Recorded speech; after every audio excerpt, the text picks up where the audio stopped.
anna Rasulullah sallallahu alaihi wa alihi wasallam qala siyam yaumi Ashura inni ahtasibu 'ala Allah azza wa jalla an yukaffira as-sana allati qablaha.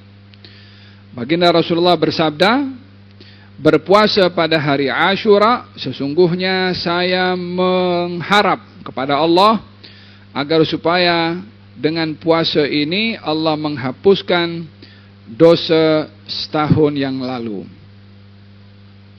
Ini hadis mengenai Ashura. Hadis yang diriwayatkan pada hari Ashura. Katanya di dalam hadis ini, yakni hadis musalsal ini, banyak sekali hadis ini antara yang dhaif dan juga sedikit yang sahih. Dalam disiplin ilmu mustalah hadis, hadis dhaif itu bukan hadis palsu.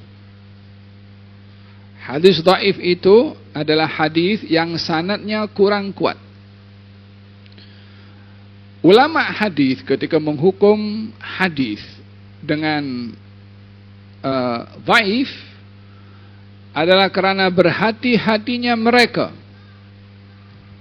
pada menyandarkan kata-kata kepada Rasulullah melalui orang yang menyampaikan hadis itu. Bila yang menyampaikan itu dikenal pendusta, maka tidak diambillah hadis tersebut. Tapi bila yang menyampaikan itu ada sedikit macam lupa, waraknya kurang, tapi bukan sebagai orang yang dikenali sebagai pendusta, maka dalam hal ini darjat hadis itu akan berkurang daripada kuat mungkin kepada hasan atau kepada dhaif. Jadi hadis dhaif bukan hadis palsu. Hadis dhaif adalah hadis yang sanadnya tidak kuat seperti hadis sahih. Bukan hadis tak betul. Bukan hadis tak boleh pakai. Oleh sebab itu, Al-Imam An-Nawawi ketika menulis dalam mukaddimahnya kitab Al-Adhkar ada memberikan penerangan tentang hadis dhaif. Katanya saya letakkan juga dalam kitab saya ini hadis dhaif. Siapa yang berkata demikian? Imam Nawawi. Kalau hadis dhaif tak boleh pakai, untuk apa Imam Nawawi letak hadis dhaif dalam kitab Al-Azkar?